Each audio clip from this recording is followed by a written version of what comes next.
Hi viewers, welcome to our channel. ప్రస్తుతం మనతో పాటు ప్రముఖ political analyst and producer Tripuneni Chittibabu garu ఉన్నారు. వారితో ఒకసారి మాట్లాడదాం. నమస్కారం సార్. నమస్తే.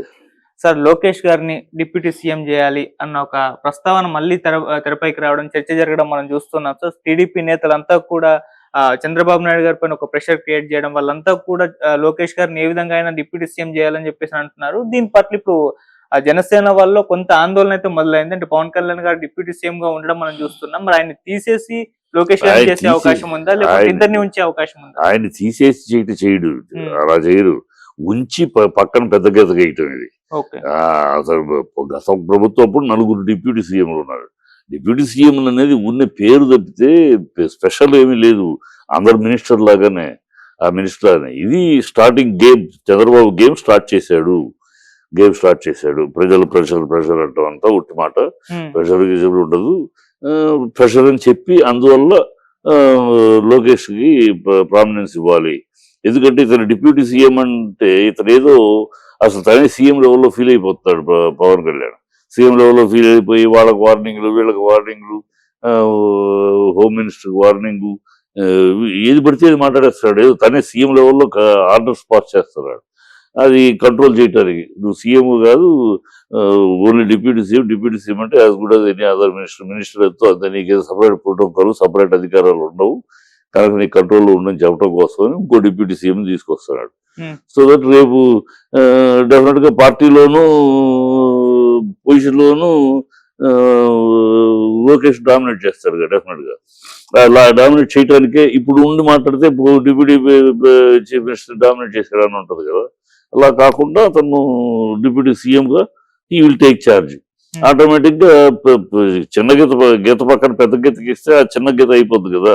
పవన్ కళ్యాణ్ అనే గీతకు పక్కన పెద్ద గీత గీయటానికి స్ట్రాటజీ చేశాడు ఆయన. ఈ చాలా జరగబోతుంది. ఇంకా రాబోయే కాలంలో మనం చాలా చూస్తాం.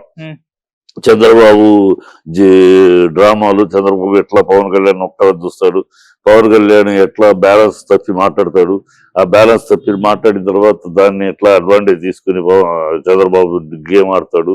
ఇవన్నీ ఉన్నాయి. ఎందుకంటే రాబోయే ఎన్నికలు వచ్చేటప్పటికి 2027 వస్తాయా 29 వస్తాయో తెలియదు. వచ్చే నాటికి తన స్థానంలో తన కొడుకు కూర్చోవాలి, కానీ పవన్ కళ్యాణ్ కూర్చుంటే ఎలాగే చేస్తాడు ఆయన కదా. సో ఇప్పుడు పవనే అంటున్నాడు రాబోయే 15 ఏళ్ళు ఇదే ప్రభుత్వాన్ని. సో కూటమే ఉంటది, కూటమిలో తను ఉంటాననే కదా ఆ మాటలో గ్యారంటీ. కూటమే ఉంటుందని.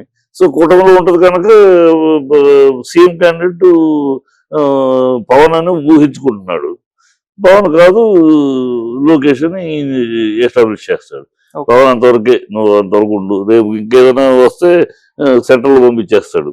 మీరు సెంట్రల్ మంత్రి పదవి తీసుకో, అక్కడ అవసరం మనకి, మన పార్టీకి సెంట్రల్ లో మనిషి అవసరం, నీలాంటాడు ఉంటే కరెక్ట్ అని చెప్పి ఏదో నీకు బాగా ర్యాప్ ఉంటుంది అక్కడ వీళ్ళని ఇలా ఏదో జిమ్మిక్లు చేసి అతను అలా పంపిస్తాడు.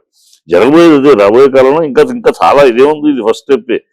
చంద్రబాబు తీసుకున్న డ్రామా స్టెప్స్ లో ఇది ఫస్ట్ స్టెప్. రాజకీయాలు లాగే ఉంటాయి.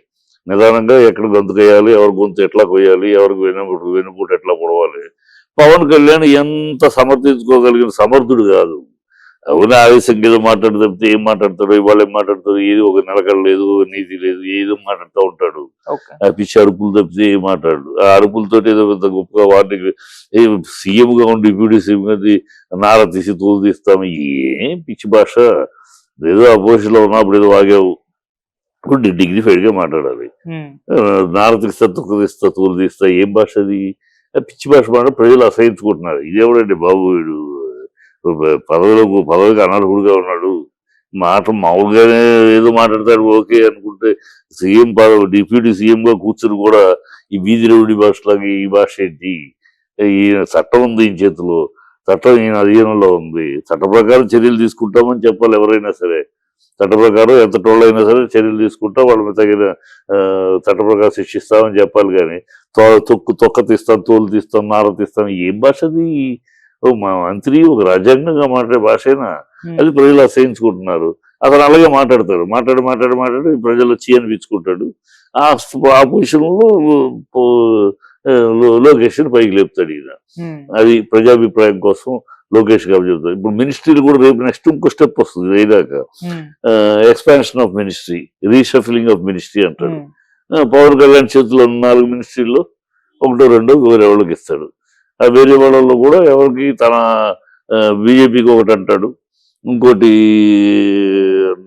159 ఎమ్మెల్యేలు వచ్చిన పార్టీలో ఇంకా చాలా మంది నిరాశనిస్తులు వాళ్ళకి ఒకటి అంటాడు. అవును.